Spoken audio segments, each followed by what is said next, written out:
जय गुरु जी। संगत जी गुरु जी के डिवाइन कॉल सत्संग प्लेटफॉर्म में आप सभी गुरु परिवार का हार्दिक स्वागत है। शुक्राना गुरु जी महाराज का कि उन्होंने ये सेवा मुझे दी कि मैं आप सभी गुरु परिवार के समीप आके गुरु जी के कल्याण महिमा अनुभव का वर्णन कर पा रही हूँ।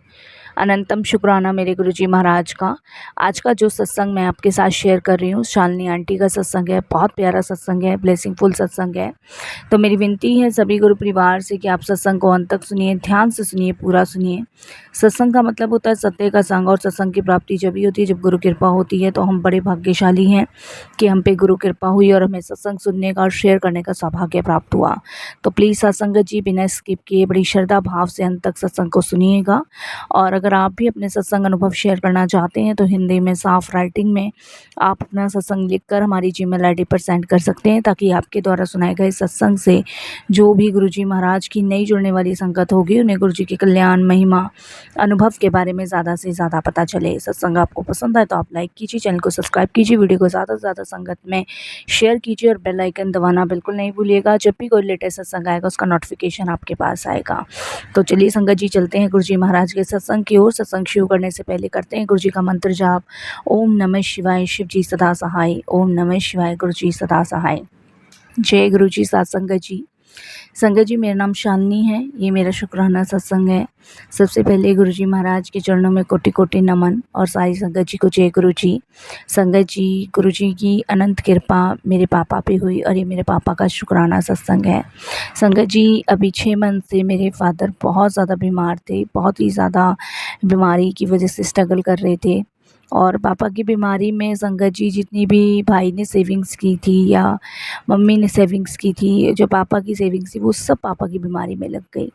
हम लोग संगत जी बिल्कुल डाउन हो चुके थे और आप बिलीव नहीं करेंगे कि हमारा जो था संगत जी सब कुछ कर्जे में पड़ा था। पापा की फैक्ट्री, घर, परिवार सब कुछ हमारा कर्जे में था। और संगत जी उस टाइम हम इतने परेशान थे बहुत ज़्यादा।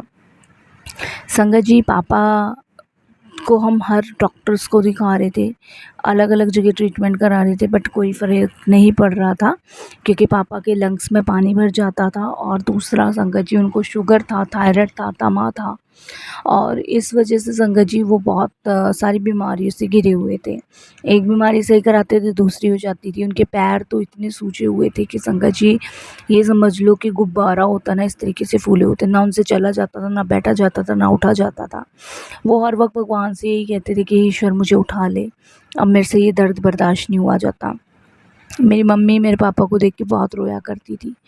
मेरे को भी समझ नहीं आता था क्या किया जाए क्या नहीं किया जाए। मैं भगवान से प्रार्थना करती थी, मैं मंदिर जाती थी, गुरुद्वारे भी जाती थी, और संगत जी मैं निरंतर भोलेनाथ से प्रार्थना करती थी कि मेरे पापा को ठीक कर दो। तो संगत जी मेरी फ्रेंड है जो गुरुजी को बहुत मानते हैं, तो मैं काफ़ी टाइम से कॉलेज नहीं जा रही थी, तो उसका फ़ोन आया तो उसने मुझसे पूछा, तब मैंने उसको बताया कि ऐसे पापा की तबीयत बहुत ज़्यादा ख़राब है।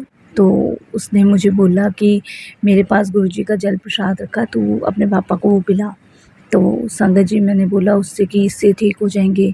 उसने कहा कि मैंने तुझे बताया था ना मेरी मामी जी गुरुजी को मानते हैं, तो वो हमें भी जल प्रसाद दे के जाते हैं। तो जब भी हमारे घर में कोई प्रॉब्लम होती है ना तो हम जल प्रसाद पीते हैं और ठीक हो जाते हैं। तो उसने मुझे इस तरीके से कहा, तो मैं उसके घर से जल प्रसाद लेकर आई और वो जल प्रसाद मैंने पापा को पिलाना शुरू किया।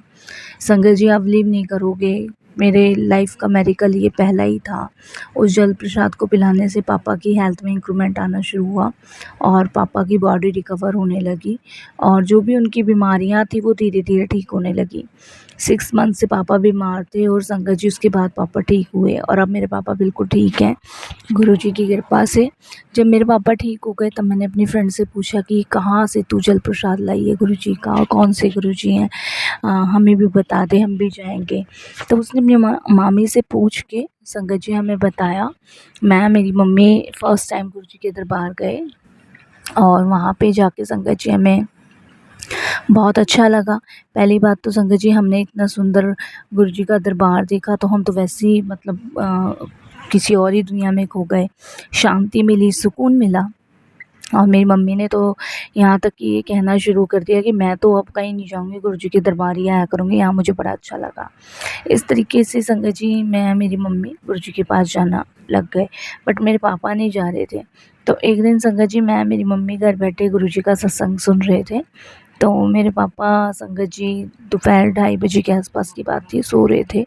तो एकदम से वो उठते हैं और करीबन उनकी आँख संगत जी 3 सवा 3 बजे खुलती है और वो एकदम से बोलते हैं गुरुजी ने मुझे बचाया, गुरुजी ने मुझे बचाया। तो हमें कुछ समझ नहीं आता है, तो मेरी मम्मी बोलती है कि हाँ गुरुजी ने आपको बचाया, क्या हुआ? तो कहते हैं मेरे सपने में ना गुरुजी महाराज आए थे और उन्होंने कहा कि तू चिंता ना कर, मैं तेरे नाल हूँ और तू फ़िक्र मत कर, और मैंने तुझे नई लाइफ़ दी है, अब तू बिल्कुल ठीक हो जाएगा।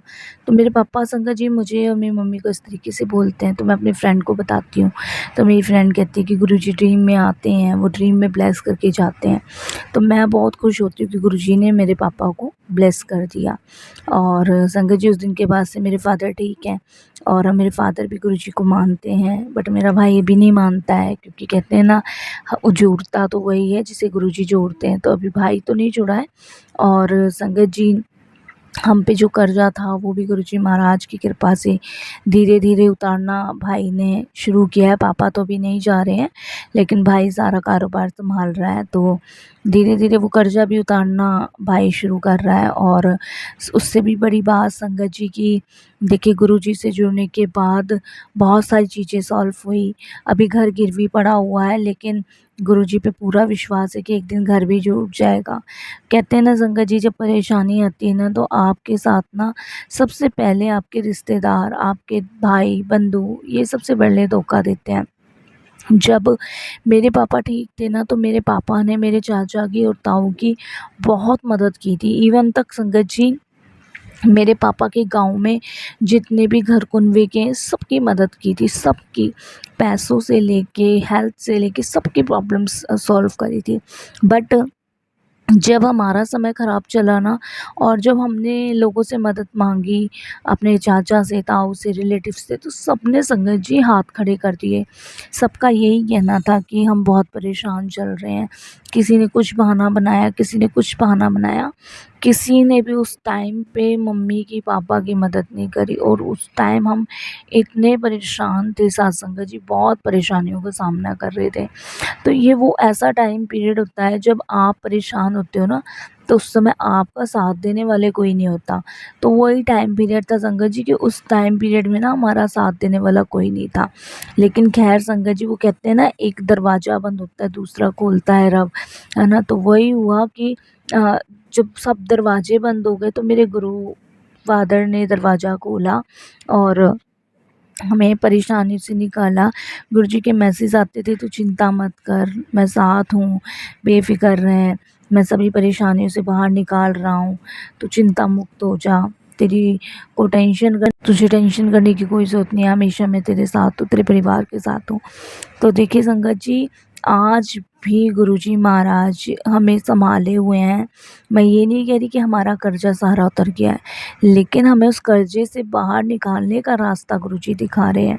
संगत जी, मैं बता रही हूँ ना कि हमारे हर चीज़ गिरवी थी, यहाँ तक कि मम्मी के कान के कुंडल, हाथों के कड़े, गले का मंगलसूत्र सब गिरवी था।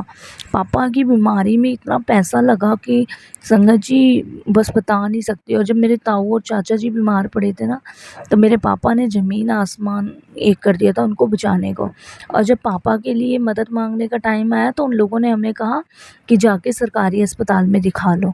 तो संगत जी, मन उस टाइम बड़ा दुखी होता था, बड़ा मन रोता था कि बताओ इस तरीके से मतलब पापा के लिए कहा जा रहा है। और एक टाइम ऐसा था कि पापा हर 4 दिन बाद, 2 दिन बाद गाँव भाग जाते थे, चाचा जी के पास चले जाते थे तिलक नगर, और गाँव में ताऊ जी रहते हैं, उनके लिए देखभाल करते थे।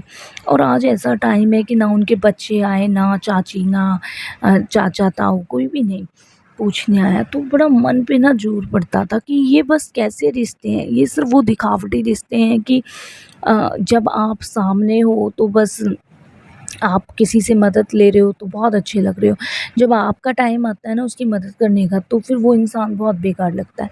तो वही कंडीशन कुछ मेरी फैमिली के साथ हुई और संगत जी, इसलिए फिर मम्मी ने भाई ने डिसाइड किया कि जितने भी हमारे पास जो भी सेविंग्स हैं, जो भी मम्मी के गहने वो सब हमने गिरवी रखे। मेरे कानों में बालियाँ थी वो भी मैंने उतार के दी क्योंकि उस टाइम बहुत नीड थी पैसों की।